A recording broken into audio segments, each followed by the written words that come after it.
But I'll go to something more topical. You know, I'm very, very happy with LeBron James and what he's trying to do. And I have something just so it's not just an empty statement. And so when LeBron James does what he does and speaks out against Trump and he inspires other athletes to speak against Trump and then everybody jumps on him. If someone came to me and would like, oh, I can't believe LeBron James, or, oh, did you see what LeBron James did? And they would ask me and they go, what do you think about what LeBron James did? Are you for it, against it? I would be like, do more, buddy. Do more. Because I'm so proud of what he's done. I'm like, and do more. Like, I know he's doing it. I always come to someone and say, you got to do more. And that's the way I always feel with myself. It's like, I got to do more. I always feel like I got to do more. Why do I do this silly thing with you? Because I know it's a grind. I know that this thing is going to happen overnight. If you talk to Dor and Rogan, it was a grind. You do the show, you do the show, you do the show, you do the show in hopes that eventually it's gonna some reason take off. Like, obviously they both have a leg up. They have followings and stuff. But it's always about doing more. So, you know, if I look at someone like him, I'm just like, wow, okay, someone's actually doing something. That's to me standing up when you don't have to stand up. It goes back to issues that many times I've dated women and something bad has happened. I've been in a place where we're at a pool hall. Somebody throws an umbrella across the pool hall. It hits the girl I'm dating in the head. I stand up. I go, who the fuck threw that? It's like 8 to 10 guys standing around a pool table with pool balls, cue sticks in their hands. And I go, whoever threw that, get the fuck over here and apologize right now. You should be here right now seeing if she's okay. The biggest guy walks up to me and goes, I threw it. I said, first of all, I don't hear an apology. Second of all, we're fucking going outside right now. And he goes, whoa, whoa, whoa, I didn't throw it. Immediately, whoa, whoa, whoa, I didn't throw it. It was that guy over there. Then that guy goes, oh my God, I'm so sorry. I didn't. Next thing you know, they're apologizing. 2 minutes later, I'm like, I'm surprised I'm not bent over being raped on a pool table by 8 guys with a pool stick up my ass. But again, I prefer to flip the switch and go there. And when anybody does do it, I'm just so impressed because it takes a lot and you're risking everything. In that moment, I mean, just 30 seconds with that. That goes to what I was saying earlier about is sort of comments on your natural character, because you don't really have time to think. You're just reacting, and your impetus at that moment is like, oh, I'm going to defend her. And I've been in these situations many times, and I'm not saying that in a way to, oh, I'm a big tough guy, because like I said, I'm not either. They would have killed me. That's what I'm saying. I would be pummeled to death, but it's a reaction. It's not a conscious thought of, let me be cool. Cause I was dating somebody and some guy was like knocking on her door and everything else. And I started off with that sort of, okay, let me diffuse this, because she's yelling through the door. The neighbor's yelling through her door from outside. And I'm like, I'm the smart guy, right? And I'm going to be cool. I'm like, hey everybody calm down. And, we can work this out. But the guy started going like, yeah, and this girl, and he started getting in her face. And I snapped. I was like, and I actually remember my brother, this is years ago. I remember my brother was there and he was pulling me away. And I remember at that moment, I stepped outside and I go, wait a minute, I just completely lost my cool. And the reason for that is very simple, because I'm not a tough guy at all. It's you and people like me and millions of other people call me, spit on me, go for it. I don't give a damn about it. All right, I don't give a damn. Yeah, I know what you're gonna say. Yep, but as soon as you start touching my family or friends or someone who's weak, I don't care how tall or I don't care if they're a minority or a woman. We will go insane every single time. And right, that's the instinct. If it's me, I'll back down in a second. I'll be like, it's cool. I'll talk my way out of it. I'm like, look, I don't want it. I'll try to be rational, but if it's somebody else, it's a flip switch. Yeah, I'm the same way. Doesn't matter if you're a Great Dane or not. This Chihuahua will go after your ass, and you be so terrified because this guy's got to be insane. Because I could pummel his ass, and he's Chihuahuaing at me. I'm scared of this Chihuahua now. But it's not a conscious thought. It's an automatic response that says you're a good person. Right, but I just don't think in this world, there's I don't see enough of what it takes to make the difference. I think they're not being raised. That's the part that, and that's, you talk about a Jim Dore, Rogan, everybody doing their thing. It goes back to what we're talking about. That's why I want to see more people who are authentic and self-aware fight for the little guy and fight for the guys that need the support. And it just doesn't happen. It's so obvious to me. It's like when you see. I'm sorry, but when you see, and I know Democrats and Republicans are similar. It's a similar.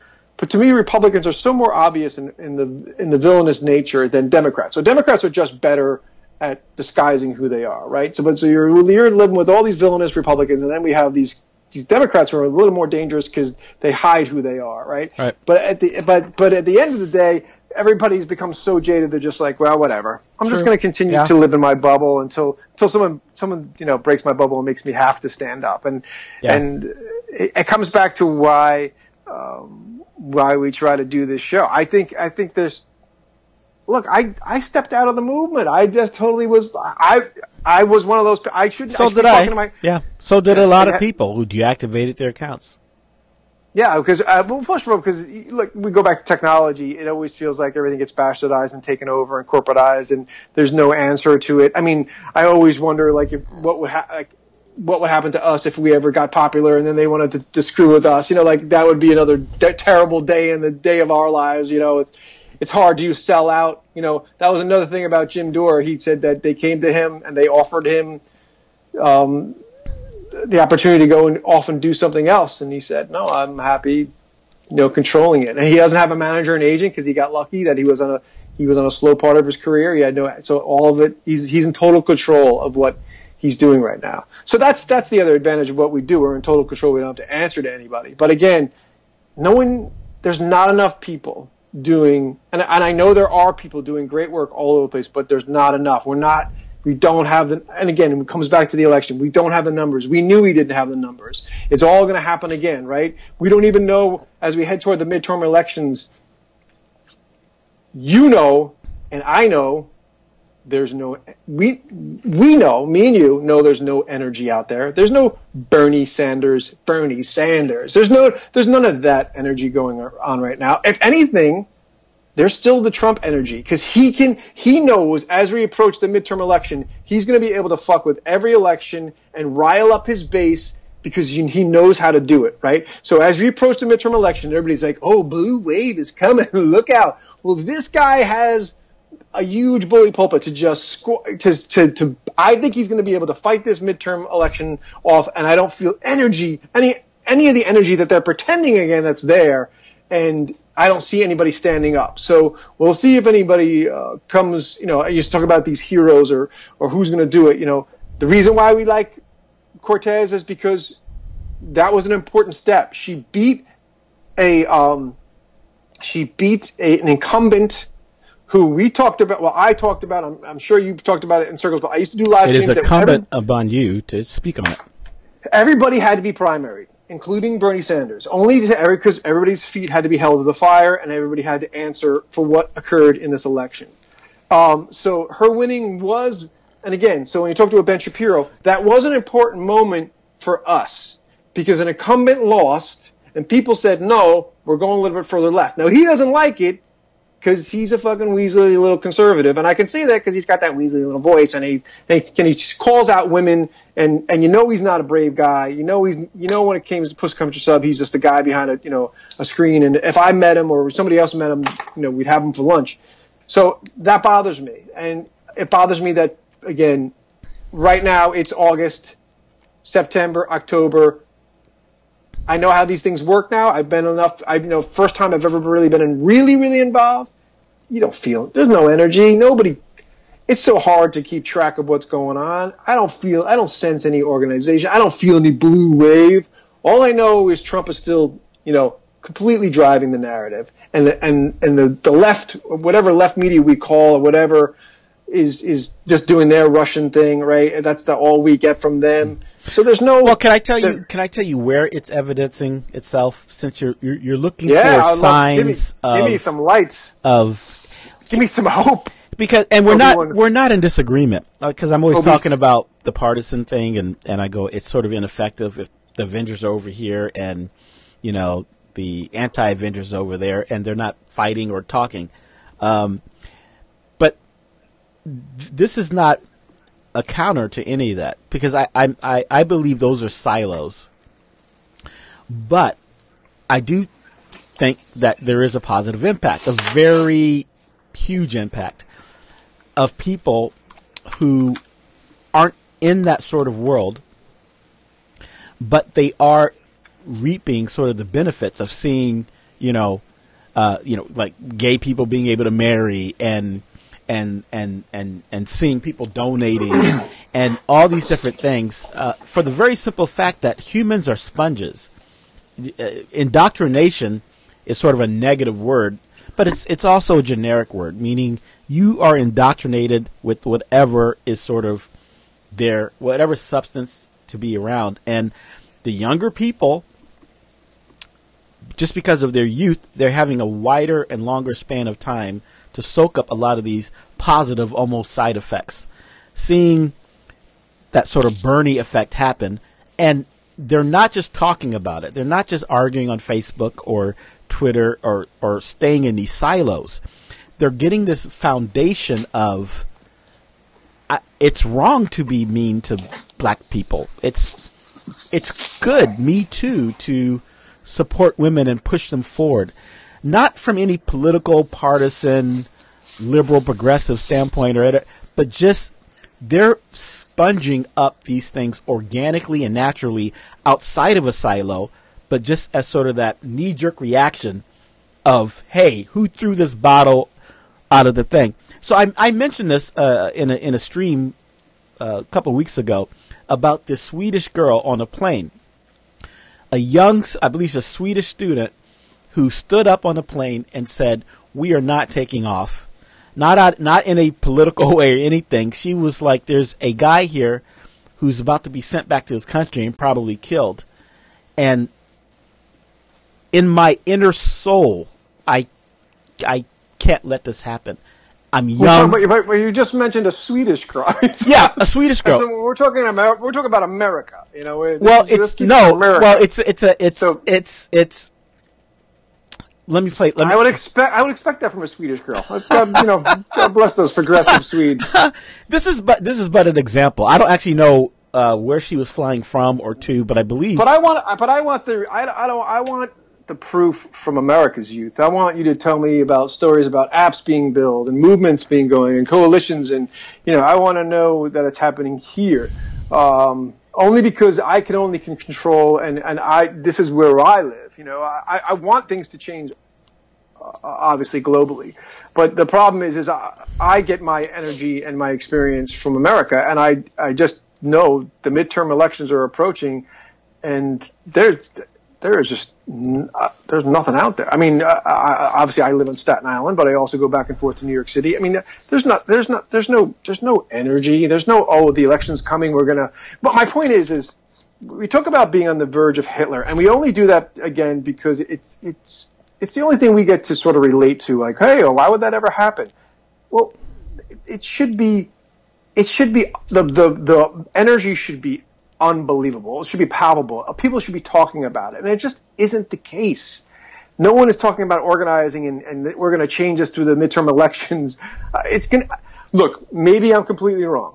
But when come the midterm elections, that'll be our proof, and then it'll be too late, right? Because then they'll tell us, the turnout wasn't that great for the midterm election.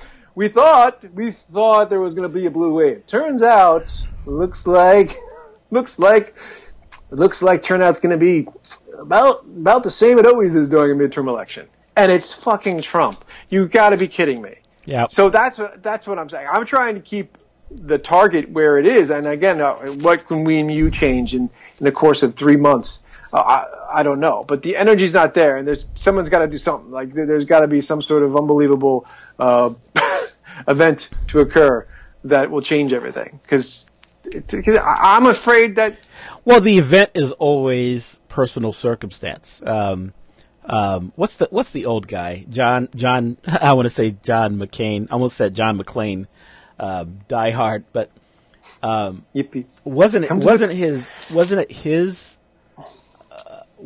it his daughter who revealed to him that she was gay, or am I thinking about somebody else?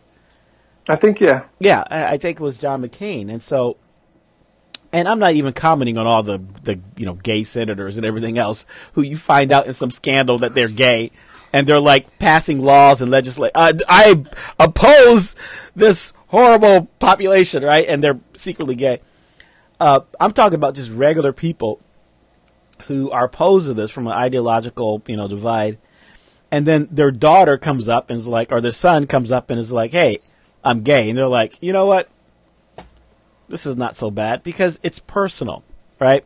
It comes from personal circumstance because everybody's a mouth puppet out of some random sort of ideology until it becomes personal. And you're like, gosh, I lost my job. Gosh, I have cancer and I need health care.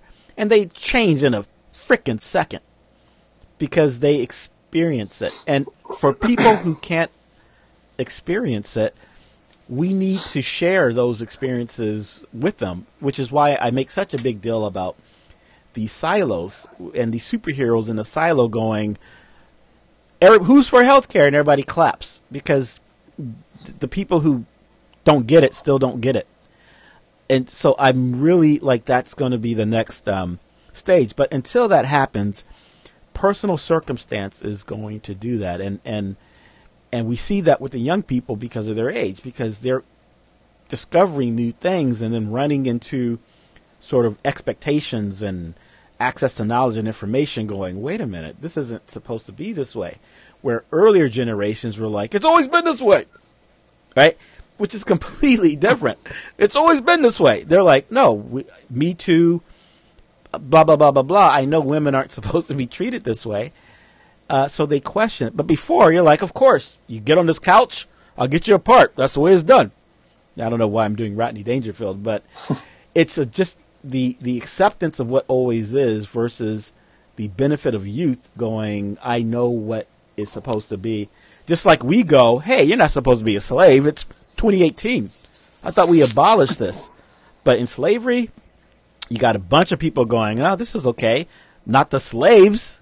So that's why, I rant about the silos only because I know through personal experience, either experiencing it personally or experiencing someone else's personal journey is really the only way people who don't agree with you go, I get it now. I just met this person I'm completely opposed, and this person's great. The person cut my grass. This person babysat my daughter.